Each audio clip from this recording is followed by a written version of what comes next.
If there was any persuasion by the American president or his senior officials, it would have been persuasion of the Pakistanis. They would have had to be persuaded. We don't need to be persuaded because we don't want war. We have enormous respect for the American presidency, and we will speak with that respect in mind.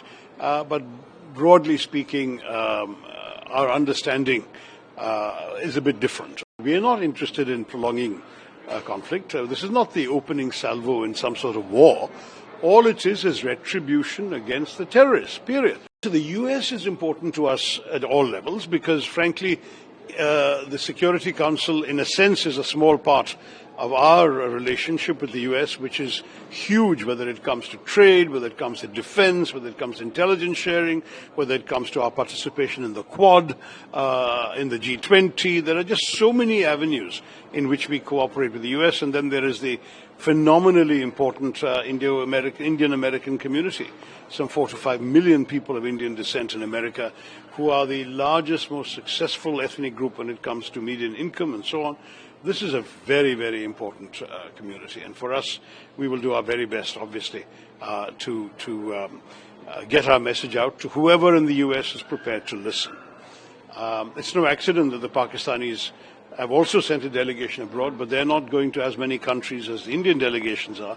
They're focusing on what they consider a few key capitals, namely Washington, Brussels, London. That seems to be the thrust of the Pakistani effort. We have gone to all those capitals and more. But when I say we, I don't mean just me, all the other MP delegations.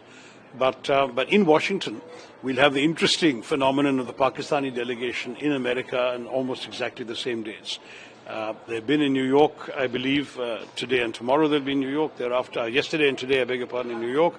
Tomorrow onwards, they will be in Washington while we are in Washington on the same dates. So there's going to be some, perhaps, increase in interest because of the fact there are two dueling delegations, as it were, in the same city. So since this India-Pakistan war, United States is one country that has always been on headlines because of Donald Trump, who has been claiming a mediation or getting a ceasefire between the two countries. During our engagements there, will this come up? How do I know what will come up, Ayushi? We'll have to wait and see what questions people ask. Look, we have enormous respect for the American presidency, and we will speak with that respect in mind. But broadly speaking, our understanding is a bit different. We had consistently said from the very beginning on May 7th that we are not interested in prolonging conflict. This is not the opening salvo in some sort of war. All it is retribution against the terrorists, period. If Pakistan had not reacted, we would not have reacted. That would have been the end of that. Pakistan chose to react with shelling, then we reacted to the Pakistan reaction. And throughout every day, the message was the same from India to everybody who would listen. If they hit, we'll hit. If they stop, we'll stop. We don't want war. We want to focus on our growth and development. This message was given to everybody. Our foreign minister was getting calls from other foreign ministers. He was saying the same thing. So in that sense, no one needed to persuade us to stop. We had already said stop. So if there was any persuasion by the American president or his senior officials, it would have been persuasion of the Pakistanis. They would have had to be persuaded. We don't need to be persuaded because we don't want war. We want to focus on development. That's the basic message. So Western media seemed to have ignored India's proof of damage to Pakistani assets and relied on Pakistani military briefings. What will you say on Western media hypocrisy, who even called terrorists as gunmen? And since you are going to give interviews there, are you going to change? Let's wait and see till I actually encounter the Western media rather than telling the Indian media first. But thank you, Ayushi, for the question. I'm forewarned. Last question. Washington, D.C. also holds headquarters of big financial institutions like World Bank and IMF. Yeah. World Bank recently unveiled a $40 billion long-term financial support to Pakistan, and IMF also bailed out recently. What is your assessment on that? See, we don't begrudge any country its development. If the money is to be spent truly on getting people out of poverty or helping deal with development issues, why would we object? We are humane. We believe in all the sort of well-being of the poorest of the poor in any country.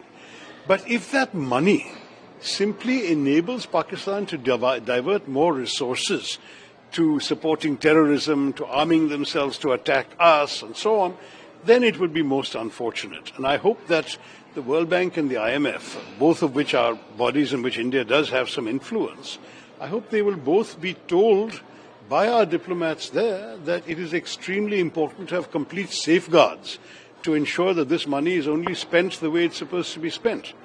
Money is, after all, fungible, right? Let's say you were going to spend 10 rupees on defense and somebody comes and gives you 20. You will happily take 10 and put the other 10 to defense and save yourself the first 10. This is the kind of human nature. So any lender must take adequate precautions to ensure that their money is only spent for the purposes for which it is being given. Otherwise, frankly, we would not object normally to development assistance per se. Our objection is to the misuse of financial freedoms made possible by this assistance. So there was also a terror attack in USA in border. What will you say on that? Well, we immediately reacted. As soon as we saw the reports, the delegation I consulted and I issued a tweet, which they've all retweeted, saying that we express shock and condemn the terrorist attack. We were relieved there was no loss of life. And we endorsed the Secretary of State's message, which is that he said terrorism has no place in our country, and that terrorism has no place in either his country or ours. When we don't believe that terrorism should have any place in any civilized nation. And that message is something we will underscore when we get to America.